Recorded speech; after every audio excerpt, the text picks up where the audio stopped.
I haven't verified our domain and our sending identity. The next thing is to create a list. Okay, so we head over to the list section, create a new list. You give it a name. Let me give it tutorial list. From me email, carry I at create.website. So it matches my sending identity since I've already added my domain. And my from name should be create. Company is create.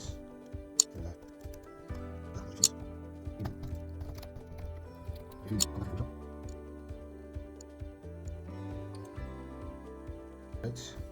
So you have a bunch of settings to do here. So do I want to have a double opt-in or a single opt-in? Do I want to send a welcome email to my subscribers? And I want to send unsubscribe notifications to my subscribers. So I would like to send them a welcome email. So let me activate that and save. Now that I have saved, the list has been successfully created. Let's go to the list and check. This is the performance. This is what shows the performance of the list. What's your average unsubscribe rate? How many unsubscribers do you have? If you are using double opt-in, how many people have not confirmed their mails? And what's the average subscribe rate?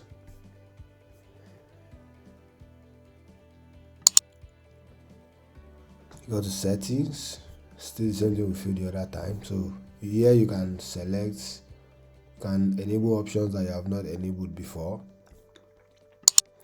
Then you go to the subscribers. So let's say you want to import subscribers. You come to import. Then you download this sample.csv.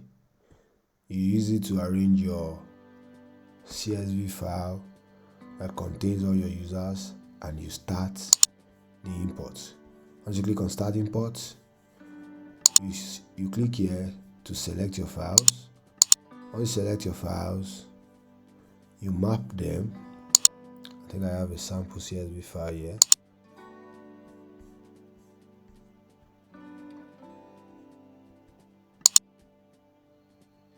Yes.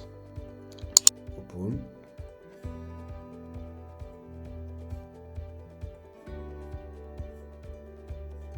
Next. So you map them. This is an header on my CSV, so it should be associated with the email. First name should be associated with first name, last name should be associated with last name. So once you start import, it's going to import your subscribers. I don't want to import a list. Another thing you can do here is to add a new subscriber manually. So it means you add the email, you add the first name, you add the last name, depending on what you have on your manage list fields. So you can see we have the email, first name and last name. The email cannot be edited. You can just change the name, but it is compulsory. It is required. So I do not want to have first name and last name. I just want to have name. So what do? I delete this last name.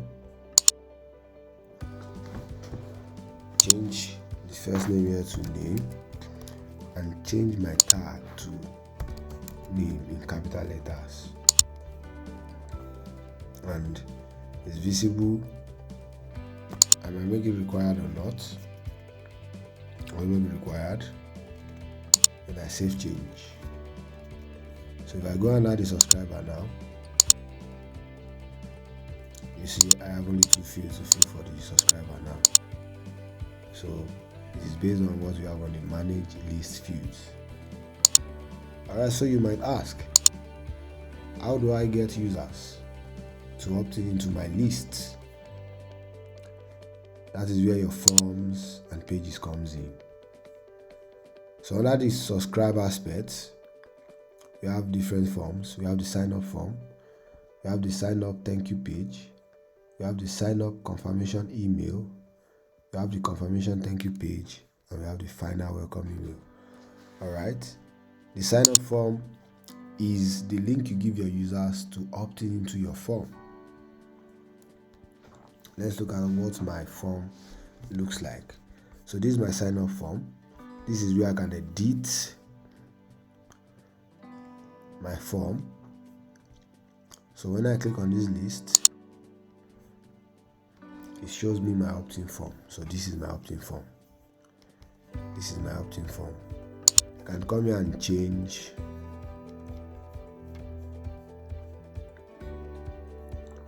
instead of this name, I can change it to something else. Let me see, I can change it to welcome to my list and save. Let's refresh this page from tutorial list, change to welcome to my list. Alright, so we can change these too, but these fields are required, so they have to be there no matter what you are adding. You can add tests before them. Over here you can add tests, but these two has to be there. They represent the fields of your list and the button in which they will use to subscribe.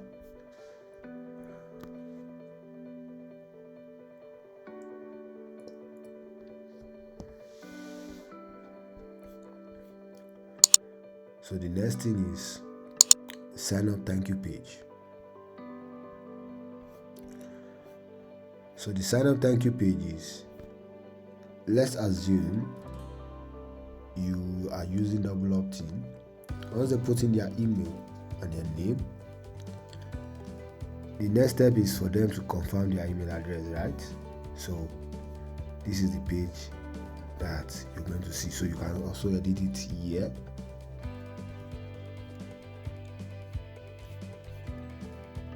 And the sign up confirmation email.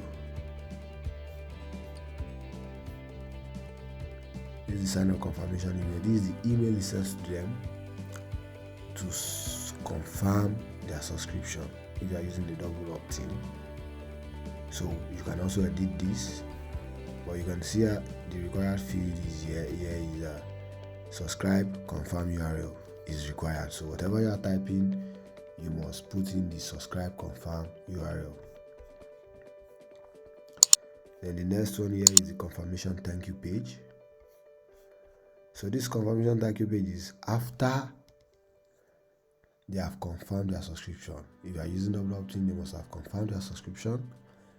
If you are using single opt-in, it should bring them to this page after subscribing. So you can also edit what this page looks like. There's no required tag for this page. So if you don't want to use this page, if you don't want to use the built-in page, you can use the custom URL and add the custom URL here. So here, let's say I want to redirect them to my website after they finish.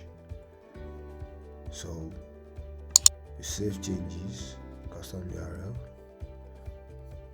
Now let me refresh. So let me say I want to add my email.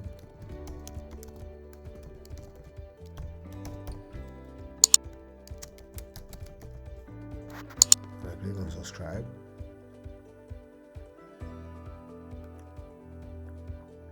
You see, it subscribed them and redirected them to my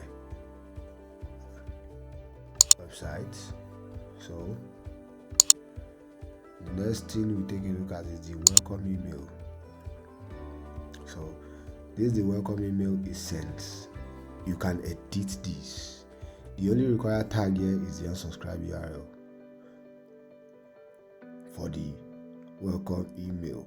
So immediately they enter your list, this mail will go out to the user. So these are the available tags that you can use.